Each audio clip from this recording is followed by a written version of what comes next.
In the first reading at Mass today, there's one of my favorite passages from the letter to the Hebrews. Hello, Father James Kubicki here, and today's reading from chapter 2 says that as every human being shares in the flesh and blood of humanity, so did Jesus. He was not an angel without a body, but flesh and blood like us. It even goes on to say these shocking words. He had to become like his brothers and sisters in every way, that he might be a merciful and faithful high priest before God to expiate the sins of the people. Because he himself was tested through what he suffered, he is able to help those who are being tested. I've seen that word tested translated a little differently, as tempted. So Hebrews is saying, because Jesus was tempted, he is able to help those who are being tempted. I think most people are shocked by that.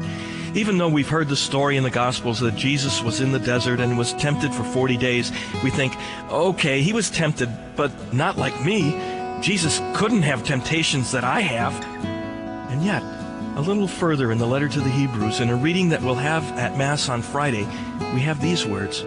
For we do not have a high priest who is unable to sympathize with our weaknesses, but one who has similarly been tested in every way, yet without sin. The scriptures are pretty clear. Jesus can sympathize with our own struggles against temptation because he was tempted in every way that we are, though he didn't give in and sin.